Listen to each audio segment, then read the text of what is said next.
है धरती पे आने के लिए। तो मेरा जन्म भी प्रजापति गुरुदक्ष प्रजापति महाराज का जो वंशज है प्रजापति समाजदारी करनी चाहिए सुनिश्चित, क्योंकि मैं भी 11 गांव का जिला पार्षद हूँ। बैठना नहीं है और बिना बुलाए किसी कार्यक्रम में कभी जाना नहीं है।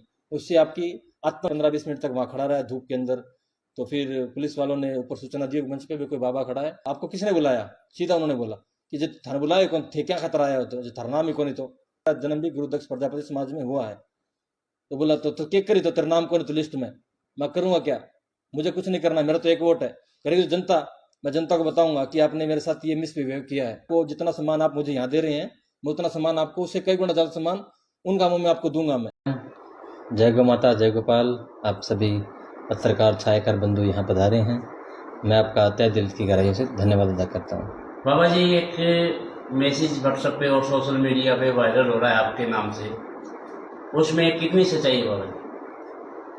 वो तो जो मेरे साथ घटित हुआ, जो मेरे दिल की आत्मा थी, आत्मा से जो आवाज़ आई वो मैंने लिख के सबको भेजा है। क्योंकि ये विषय ऐसे था कि जो गुरुदक्ष प्रजापति महाराज जी हैं, पहले मैं मेरा परिचय दे देता हूँ। मैं जूना अखाड़े का महामंडलेश्वर स्वामी दर्शनगिरी महाराज और मैं राजनीतिक पार्टी भारतीय जनता पार्टी का जिला सचिव हूँ और जिले का पार्षद भी हूँ, जो बिना किसी पार्टी के चुनाव लड़के मैं जनता ने मुझे जिले की पंचायत भेजा था। तो मेरे पास ये दो दायित्व अभी है, एक जनता के द्वारा दिया हुआ, एक पार्टी के द्वारा दिया हुआ। तो अभी और मेरा जन्म है, वैसे तो मैं सन्यासी हूँ, सन्यासी कहते हैं सबका मिला जुला होता है, मगर मेरा जो जन्म है हमें कहीं ना कहीं तो किसी माता के गर्भ से में पैदा होना पड़ता है धरती पे आने के लिए। तो मेरा जन्म भी प्रजापति गुरुदक्ष प्रजापति महाराज का जो वंशज है प्रजापति समाज, उसी में इसी गाँव ढाणी गाँव में हुआ था। तो गुरुदक्ष प्रजापति की जयंती हर साल मनाई जाती है, इस साल मनाई गई और वो सरकार के खर्चे पे बनाई गई। जिस प्रकार सरकार की एक योजना थी कि जितने भी सिद्ध पुरुष हैं हर समाज के, उन सब की जयंतियां मनाई जाए सरकारी स्तर पे, और वो खर्चा पूरा सरकारी वहन करती थी। उसका एक कोई ना कोई संयोजक उस क्षेत्र का बनाया जाता था। तो अभी हिसार में 20 तारीख को गुरुदक्ष प्रजापति जी की जयंती बनाई गई सरकार के द्वारा। उसमें समाज के सभी लोग बुलाए गए थे, दूसरे समाजों से भी जो हमारे पदाधिकारी थे या एमएलए विधायक मंत्री जो भी थे सब आए हुए थे। तो कुछ दिन पहले ईश्वर मारवाड़ हमारे गांव में आया था निमंत्रण देने के लिए। तो मुझे सूचना हुई कि वो आया हुआ है, मगर किसी ने मुझे फ़ोन नहीं किया एक जिला पार्षद के नाते। हालांकि उनका कर्तव्य बनता है कि मेरा जन्म कुम्हार समाज में है, उनको मुझे भी सूचना करनी चाहिए कि इस प्रकार से हम गुरु जी का कार्यक्रम कर रहे हैं, तो आपको भी इसमें भागीदारी करनी चाहिए सुनिश्चित, क्योंकि मैं भी 11 गाँव का जिला पार्षद हूँ। उन्होंने नहीं किया, गांव में आए वो चले गए, मैंने कोई उस पर कोई टिप्पणी नहीं की। उन लोगों का पर्सनल विषय होगा कोई ना कोई, मुझे उससे कोई आपत्ति नहीं थी। तो गांव के लोगों को बाद में पता चला कि बाबा जी क्यों नहीं आए, मगर मेरे को निमंत्रण नहीं था, तो फिर मैं नहीं गया, उनके उन लोगों ने बुलाया नहीं। तो जब बात 19 तारीख की है शाम को, तो मेरे जाने की तो मेरी कोई इच्छा थी नहीं, क्योंकि मेरे गुरु जी ने मुझे 2 शिक्षा दी थी। जब मुझे संन्यास लेने के बाद 2 शिक्षा मेरे गुरु ने कहा था, बेटा एक तो बिना बिठाए कहीं बैठना नहीं है, किसी कार्यक्रम में, कोई कार्यक्रम है तो जब तक कोई आपको ना बिठाए वहां कभी बैठना नहीं है, और बिना बुलाए किसी कार्यक्रम में कभी जाना नहीं है, उससे आपकी आत्मसम्मान को हमेशा ठेस पहुंचेगी। तो वो मेरे को गुरुजी के बात से ध्यान रखते हुए मैंने कार्यक्रम में जाने से इच्छा नहीं थी मेरी बिल्कुल भी दिल से। मगर मेरे गांव के आसपास के गांव के, जैसे गांव ढाणीगारण है, खान बहादुर है, बाडो है, बबलपुर है, खेड़ी बरखी है, ये कुमार बिरादरी के ही गांव माने जाते हैं। तो इन गांवों से सूचना आई कि बाबा जी हम लोग चलेंगे, आप जाएंगे। तो खैर मेरे पास कोई सूचना नहीं है और मेरे को निमंत्रण भी नहीं दिया, और मेरा नाम में लिस्ट में नाम भी मेरा नहीं मिलेगा, मुझे पता है। जब इन्होंने नीचे ही ऐसी हरकतें करें तो फिर मेरा जाना उचित नहीं है। आप लोगों को अच्छा नहीं लगेगा, मैंने वहां जाके फिर नीचे बैठूंगा तो सबके साथ। हालांकि मुझे जनता ने चुन के भेजा है, बोला नहीं आप जनप्रतिनिधि, आपको चलना पड़ेगा। हम लोगों ने आप BC सीट से रिजर्व करके आए हैं। जो ये सीट थी बैकवर्ड क्लास की थी, वार्ड नंबर 20, ये BC का रिजर्व था।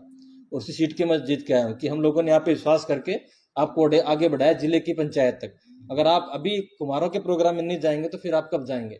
तो मैं सोच के मैं चला गया। तो मैं फिर VIP गेट पे गया, बाकी हमारे संख्या हर गांव से 2-3 बसें गई थी। बाकी हमारे जो कार्यकर्ता बंधु थे वो बड़े गेट से चले गए, मैं VIP गेट पे चला गया। कि मैं प्रयास करते हैं कि मंच पे जाएं। सभी की इच्छा थी कि मंच के जाके अपना स्थान ग्रहण करेंगे, क्योंकि एक जिला पार्षद के नाते जो सूची मैंने देखी वहां जाके, वहाँ पूर्व के कुछ पार्षदों के नाम थे, और जो अभी करंट में मेरे साथ मेरे अभी भी हैं उनके नाम भी सूची में थे। तो फिर मैं 15-20 मिनट तक वहाँ खड़ा रहा धूप के अंदर। तो फिर पुलिस वालों ने ऊपर सूचना दी मंच पे भी कोई बाबा खड़ा है, और वो जा नहीं रहा है गेट के आगे से, और कुछ साथ कार्यकर्ता बंधु भी हैं, कुछ 15-20 लोग खड़े थे वहाँ, मेरे साथ तो 2-3 लड़के थे। तो फिर रणबीर गंगवा जी आए, बोला, फिर मैंने उनसे बात की कि गंगवा साहब मेरा नाम लिस्ट में नहीं है, आप लोग अंदर नहीं जाने दे रहे हैं, पुलिस वालों को बोले कि मेरे को अंदर जाने दे। तो बोला, आपको किसने बुलाया? सीधा उन्होंने बोला कि जो थाने बुलाए कौन थे, क्या खतरा आया हो तो जो थाना नाम ही कौन ही तो। मैं कहा जी ऐसा कैसे बोल रहे हैं आप, मैं एक प्रजापति समाज में पैदा हुआ हूँ, एक जिले का पार्षद हूँ, वार्ड नंबर 20 का, 11 गाँवों का, और जिले का सचिव हूँ। चलो जिला सचिव है, दूसरे की समाज का कार्यक्रम भी होता, मुझे सब सम्मान देते हैं, दूसरे जितने भी समाज के लोग हैं सब सम्मान से देते हैं। मखा सब बुलाते हैं तो मैं जाता हूँ, आज आपने नहीं बुलाया तो मैं इसलिए आया हूँ, मेरा जन्म भी गुरुदक्ष प्रजापति समाज में हुआ है। तो बोला, तो क्या करी, तो तेरा नाम कौन है तो लिस्ट में, मैं करूँगा क्या, मुझे कुछ नहीं करना, मेरा तो एक वोट है, करेगी तो जनता, मैं जनता को बताऊंगा कि आपने मेरे साथ ये मिसबिहेव किया है। तो मुझे तब गुस्सा आ गया, मैं आप ढाणीगाणा गाँव में आना वोट मांगने के लिए, तब मैं आपको जितना सम्मान आप मुझे यहाँ दे रहे हैं, मैं उतना सम्मान आपको, उससे कई गुना ज़्यादा सम्मान उन कामों में आपको दूंगा। मैं मेरे सब कार्यकर्ता बंधुओं को मैं बताऊंगा कि आपने ऐसा ऐसा एक जनप्रतिनिधि के साथ ने आपने मेरे साथ ऐसा किया है। तो फिर बोला, तो कर ली, केक करी, फिर वो बोल के वो गाड़ी से बैठ के चले गए। फिर वो इतना विषय था। उसके बाद मुझे थोड़ी पीड़ा हुई, फिर मैं वापस आ गया, तलवंडी राणा तक आया। तो फिर संदीप कोई गंगवा है, उसके 4-5 बार फोन आए, मैंने गुस्सा था, मैं वास्तव में गुस्सा था। हम नागे बाबे ऐसे हैं, अगर शांत है तो शांत है, गुस्सा आ गया तो फिर हम छोड़ते नहीं है। एक चंद्रगुप्त का नाम सब जानते हैं, उनका भी गुरु था चाणक्य, उनका भी अपमान किसी ने किया था, वो भी राजनीति में थे, मैं भी थूँ, उनको बोल के आए कि हम आगे आने समय में जनता आपसे निर्णय लेगी इसका। तो ये विषय था। फिर उन्होंने बुलाया, फिर बाद में बोला, बाबा जी कोई बात नहीं, आप आइए वापस। फिर वापस गया तो उन लोगों ने फिर पुलिस वालों के माध्यम से मुझे मंच पर बिठाया दूसरी पंक्ति में, फिर मैं जाके बैठा। इतना विषय था, आपके सामने रखा है ये। महाराज जी, अब आपने आगे की क्या रणनीति तय की है इसको लेकर? मैंने तो सब, मेरे जितने भी समाज के लोग हैं सबको बता दिया है, और मैंने पार्टी को सूचना दे दी है कि मेरे साथ इस आदमी ने ऐसा ऐसा व्यवहार अभी किया है। अब ये ठीक है गलत है वो पार्टी डिसाइड करे, जनता डिसाइड करे। क्या पार्टी हाईकमान तक आपका मैसेज पहुंच चुका है बेकदरी का? मैंने अपने जितने मेरे संपर्क में है हमारी पार्टी पदाधिकारी, मैं उनको सूचना व्हाट्सएप के माध्यम से लिखित में भेज दी है। आगे पार्टी का काम है वो क्या करेगी, और जनता का काम है, मेरा तो एक वोटर है, वो मेरी इच्छा होगी वहां मैं डालूंगा। वैसे आपका द्वारा जो लिखा हुआ एक व्हाट्सएप मैसेज है वो पूरे भारत में घूम चुका है, पूरा वायरल हो चुका है, और पूरी चर्चाएं हैं जो कि हर जगह से निंदा की जा रही है इस घटनाक्रम की। देखिए, कल मैं कार्यक्रम के बाद गुरु वाल्मीकि जी का मंदिर भी है, उन लोग, हम आदर सम्मान के भूखे हैं, मैं नहीं, आप सब भी, आपको आदर मान मिलेगा तो आप जाएंगे। जब आदर मान को आपको ठेस पहुंचेगी, राजनीति कितने साल की है, 10, 15, 20 साल की राजनीति कर लेंगे, उसके ऊपर क्या करेंगे, मगर जो हमारा कर्म है, जो वस्त्र हमने धारण किया हुआ है, उसकी तो कम से कम हमें लाज रखनी चाहिए। और हम गुरु दक्ष प्रजापति महाराज की जयंती मना रहे हैं, अपने गुरुओं को मान सम्मान कर रहे हैं, और जो भगवाधारी इस समाज में जो पैदा हो रखे हैं उनकी हम आहत कर रहे हैं, ये तो मुझे उचित नहीं लगा। इसलिए मैंने आप सब लोग जो मैसेज देख के आए हैं, आपका बहुत बहुत धन्यवाद। महाराज जी, मैं एक बात कहना चाहूंगा, पिछले दिनों ही आपको महामंडलेश्वर की उपाधि से नवाजा गया था जी, जिसको लेकर के आप पूरे भारत के अंदर विश्व प्रसिद्ध जो आपका जूना अखाड़ा जो मंडलेश्वर है, उसमें आप उसके जो हमारी बहुत बड़ी पदवी होती है महामंडलेश्वर की, हमारे लिए, पूरे समाज के लिए, सनातन धर्म के लिए पूजनीय वंदनीय होते हैं। तो अब उस उपाधि को देखते हुए क्या पूरे जितने भी समाज के लगा लो और आपके जो गुरु हैं जो मंडलेश्वर है जूना अखाड़ा के, क्या वो भी कोई इसके ऊपर समय आएगा तब हम संज्ञान लेंगे इस चीज का, समय पे उत्तर मिलेगा, 100% मिलेगा। आज आपके मीडिया के माध्यम से भी कह रहा हूँ, 100% उत्तर उसको मिलेगा। बाबा जी, जो घटना हुई है उसमें आपको व्यक्तिगत कोई टारगेट किसी व्यक्ति के द्वारा किया गया था क्या? मेरा किसी से, बहुत से मेरे इंटरव्यू आपने देखे होंगे ना, मैं कभी किसी के खिलाफ बोलता, जो जैसा कर्म वो करता है वो वैसा उसका फल मिलेगा। मुझे किसी से दुश्मनी नहीं है, किसी से बैर नहीं है, कोई किसी पार्टी का हो, मुझे कोई लेना देना नहीं है। जो जैसा बीज बोएगा वैसा उसका खाएगा, मगर ये उसने मेरे साथ पर्सनली उसने हाथ किया है मुझे। नहीं, रणबीर गंगवा जी की जो आप भाषा बता रहे हो, उस भाषा में कितना उन्होंने संत महात्मा जिला महासचिव का मान सम्मान रखा? उसको ज्ञान ही नहीं है, वो अपने अहंकार में डूबा हुआ है। दूसरा, वो हमारे गांव ढाणीगारण है, अब बरवाड़ा धर्मशाला है, पिछली बार जो जयंती थी वहां भी आया था, एक इन्वर्टर बोल के, जनरेटर बोल के गया था वो, आज तक वो जनरेटर उस आदमी ने नहीं दिया है।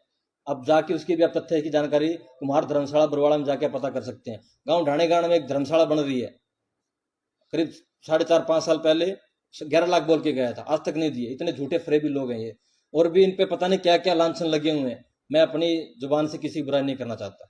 महाराज जी, आपने जो मैसेज लिखा है उसके अंदर लिखा है कि आप बीजेपी की विचारधारा से संबंध रखते हैं, तो क्या आपको लगता है डिप्टी स्पीकर बीजेपी की विचारधारा से क्या संबंध रखते हैं, नहीं रखते?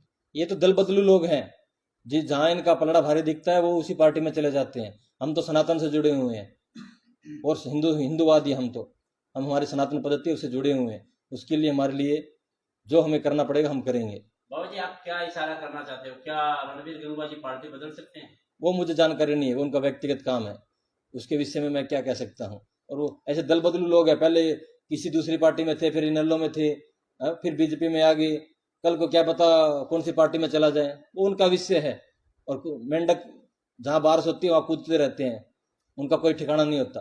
और अभी देखा भी आपने पिछले चुनाव में। महाराज जी, जैसे आपने बताया आप प्रजापति समाज से संबंध रखते हैं, तो क्या इस विषय को लेकर क्या आप पूरे समाज के पास भी जाएंगे? क्या मैंने जितने मेरे समाज के जितने भी ग्रुप हैं और मेरे जितने भी कार्यकर्ता बंधु हैं हर गांव में, ऐसा नहीं है कि वो किसी दूसरे जाति के भी हो, कोई भी हो, मैंने सबको सूचना की है कि इस व्यक्ति ने इस प्रकार किया है। अभी आप लोग सोचिए, मैंने किसी को नहीं कहा कि इसको कुछ करना है या इसका कुछ हम करेंगे, हम कौन है करने वाले, वो परम पिता परमात्मा है, वो उसका निर्णय लेगा।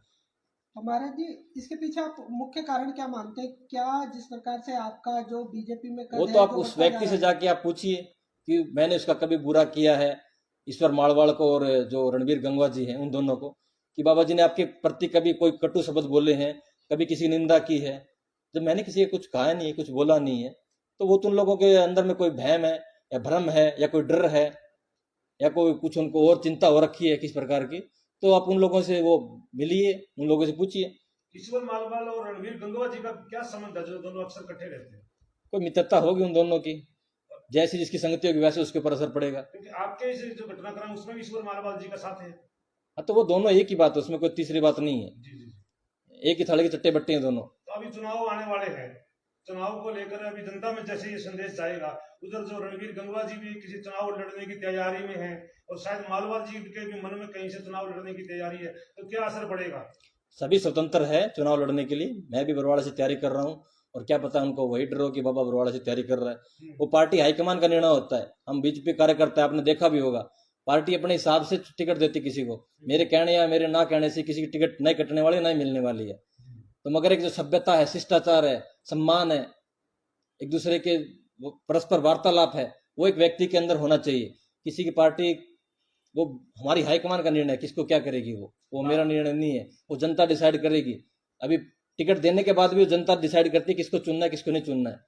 इस प्रकरण को शायद आप इस तरीके से जोड़ के देखें, क्योंकि आपका नाम काफी चर्चा में है बरवाड़ा हल्के से, क्योंकि आप पिछड़ा वर्ग से भी संबंध रखते हैं, एक साधु महात्मा भी हैं, और बरवाड़ा हल्के में आप काफी निरंतर जो है दुख सुख में लोगों के साथ जुड़े हुए हैं। हो सकता है आपकी इस प्रसिद्धि से कुछ जेलसी हो गई हो। मैं मेरा काम कर रहा हूँ, जनता ने मुझे 5 साल के लिए चुना है जिला पार्षद, तो मेरे जनता के बीच जब दुख सुख में वो याद करेंगे, मैं नहीं जाऊंगा तो मेरा क्या फायदा। बाबा जी, पिछले दिनों बरवाड़ा विधानसभा के अंदर रणवीर गंगवा जी के बड़े बड़े पोस्टर और होर्डिंग देखे गए हैं। क्या वो बरवाड़ा से चुनाव लड़ने की तैयारी में थे और आप यहाँ से तैयारी में होते थे? क्या इस पूरे मामले को उस प्रकरण के हिसाब से जोड़ के या कोई राजनीतिक आपके साथ साजिश रची जा रही है? देखिए, मैंने पहले कहा हर पार्टी में अनेकों दावेदार हो सकती हैं, वो कोई विषय नहीं है, वो एक राजनीतिक विषय है। ये जो कार्यक्रम था वो एक समाज गुरु दक्ष प्रजापति जो हमारे गुरु हैं कुमार समाज के, उनका कार्यक्रम था। राजनीतिक विषय है, वो अलग विषय हो सकता है, मगर वो जोड़ के चल रहे हैं तो वो उनके विषय है, उनका सोचने का जो तरीका है वो उन तक डिपेंड करता है। टिकट किसको देना है किसको नहीं देना है, ये हमारी पार्टी हाईकमान का काम होती है, और हमारी पार्टी हाईकमान कभी किसी को बता के टिकट पूछ के टिकट नहीं देती। आपने देखे होंगे उत्तर प्रदेश, राजस्थान, MP, अभी हरियाणा में भी जो प्रक्रिया चली है, वो पार्टी किसी ने पूछ के नहीं बताती। मैं यहाँ बैठा हूँ, आप यहाँ बैठे हैं, क्या पता हम में आप में से कोई कार्यकर्ता उठा के पार्टी पर भेज दे, जो काम करेगा उसकी वहां पूछ होगी। ये तो किसी का व्यक्तिगत उससे ना किसी का हो जाता है कुछ ना कुछ। कुछ लोग ये भी कह रहे थे कि भीड़ जुटाने के लिए प्रजापति समाज के अलावा अन्य समाज के लोगों को भी वहां बुला रखा। बहुत से समाज के लोग थे वहां, और पूरे हरियाणा प्रदेश से लोग आए हुए थे, बस ये भर भर के। बहुत अच्छी गैदरिंग थी, इसमें कोई दुराई नहीं है, मगर जो सरकार लेवल पे काम था ये, और हमेशा से ही जब से नवाब सिंह सैनी जी आए हैं, SC BC के लिए जितने गरीब है एक समाज की बात नहीं कर रहा, जितने भी गरीब तबके के लोग हैं, किसान हैं, मजदूर हैं, बेसहारा जितने लोग हैं, सबकी सैनी साहब रात को 12-12 बजे तक बैठ के भी उनकी समस्या सुनती हैं। अगर आप सीएम हाउस पहुंच गए हैं और सैनी साहब रात को 12 बजे आए हैं, तो भी उन्होंने जी जान से आपसे मिलकर आपकी समस्या हल करने का प्रयास किया। पार्टी काम कर रही है, वो अलग विषय है, ये विषय पार्टी का नहीं है। मैं समझता हूँ ये एक समाज का विषय था, और मैं बीजेपी पार्टी में, और वो भी बीजेपी पार्टी का भी एक चुनाव चिन्ह जो हमारा कमल का फूल है, हमने कमल के फूल पे हम वोट देते हैं, ना किसी व्यक्ति को वोट दे के हम। तो अभी जैसे आप बता रहे हो कि जी तो मुख्यमंत्री नायब सिंह सैनी जी रात को 12 बजे भी अगर कहीं आते हैं तो किसी की समस्या को सुनते हैं, तो आपकी समस्या जो आपने अपनी बताई है, घटनाक्रम बताया, वो पूरे इंडिया में वायरल हो चुका है, मुख्यमंत्री जी के पास भी पहुंच चुका हुआ, अभी तक मुख्यमंत्री जी ने संज्ञान क्यों लिया? देखिए, वो उनका पार्टी का विषय होता है, वो और पार्टी में तो इस दुष्प्रचार जाएगा, पार्टी को नुकसान होगा। वो पार्टी विचार करेगी ना, जी। वो पार्टी का मेरा काम नहीं है। उस आदमी ने मुझे पर्सनल हाथ किया है, और मैं ये विषय जनता के सामने रखूंगा। पार्टी अपना डिसीजन लेगी पार्टी समय आने पे, क्योंकि सरकार के अहम ओहदे पर है, वो डिप्टी स्पीकर है अपने आप में, बेशक हो, मगर आम कार्यकर्ता होते तो बात आदमी का पद बड़ा नहीं होता, आदमी के संस्कार बड़े होते हैं, संस्कृति बड़ी होती है, उसका व्यवहार बड़ा होता है। जी। पद से तो बहुत बड़े बड़े हाथी बहुत बड़ा है, क्या वो राजा जंगल का राजा बन जाएगा ना? जंगल का राजा तो शेर ही रहेगा हमेशा, किसी के कहने से वो कोई दबने वाला नहीं है, और ना मैं किसी डरता ना किसी दबता। एक सन्यासी हूँ, सन्यासी की तरह रहूंगा हमेशा जीवन तक। बाबा जी, आपने कहा है, आपका जो मैसेज वायरल हो रहा है उसमें कहा है रणवीर गंगवा को आप जो आपके साथ घटनाक्रम हुआ है उसका ब्याज समेत दूंगा, अवश्य दूंगा। वो आगे उसके कर्म है, आगे उसके कर्म है। जितना मेहनत प्रयास वो करेगा, वो अपना करेगा, मैं मेरा प्रयास करूंगा, जनता को साथ लेकर प्रयास करूंगा। मेरा तो एक वोट है, मेरा तो बरवाड़ा विधानसभा में वोट है, आगे काम उसका है, क्या करेगा। मैं किसी के पीठ पीछे छुरा नहीं गोपता, सन्यासी हूँ। जब अहमद साहब अब्दाली ने हिंदुस्तान पे आक्रमण किया था, 10 लाख सैनिक उसके पास में थे, और हम नागा बाबा केवल 1,25,000 थे, फिर भी हम लोगों ने उनको हराया।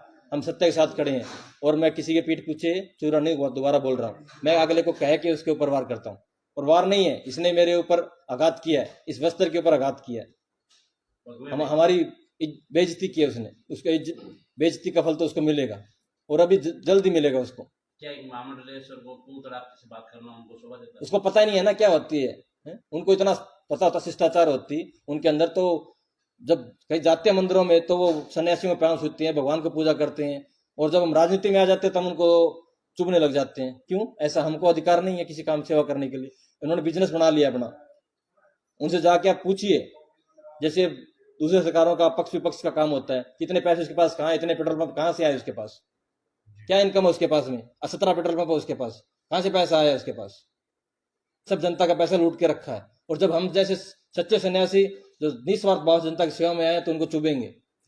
जिस प्रकार मोदी जी के विपक्ष में आप देखिए, सब कितनी पार्टियां इकट्ठी हो गई थी, और फिर भी मोदी जी को नहीं हरा सके। अगर मेरे भाग्य में जनता ने लिखा, परमात्मा ने, जनता मेरे साथ होगी, तो मुझे इनका डर नहीं है किसी का। मैं जनता के साथ हूँ, जनता ने मुझे चुन के, बिना किसी पार्टी के सहयोग के, जनता ने मुझे चुन के जिले में भेजा है, और पार्टी की इच्छा होगी तो आगे निर्णय करेगा, नहीं तो गौ माता की सेवा में, माँ भगवती की सेवा में, तो जब तक सांस है, प्राण है, उसकी सेवा तो करता रहूंगा।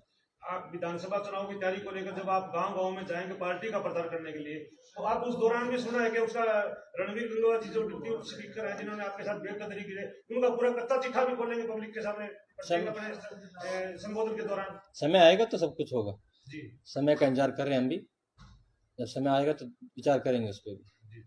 तो आप एक आम जनमानस से क्या संदेश देना चाहेंगे इस मामले मैं तो आपसे निवेदन करूंगा कि विषय मैंने आपके सामने रखा है, जनता जनार्दन के सामने। निर्णय जनता को करना है, सरकार को करना है, परमपिता परमात्मा को करना है। जो मेरे साथ हुआ वो मैंने आपको बताया है व्यक्तिगत रूप से। आप बरवाड़ा विधानसभा की सभी जनता से क्या अपील करोगे इस बारे में? जो आज मैं जनता से अपील करूंगा कि जो आजकल ये लोगों ने एक व्यवसाय बना लिया है राजनीति को, इतने पैसे हम लगाएंगे, इतने पैसे हम खर्च करेंगे, तो आने वाले 5 साल में हम कितने कमाएंगे, वो तो ROI मतलब return of investment, they are thinking they will invest 2 lakh rupees today and after some times they will earn crores of rupees. So I request to all my public, please vote, think and then please vote for India, for nation, for Haryana। एक हरियाणा, एक हरियाणवी का नाम जो हमारे पास है संचलन में, उस सब के साथ में हमें काम करना है। We have to be together। बहुत बहुत धन्यवाद आप सबका। वैसे तो देखा जाए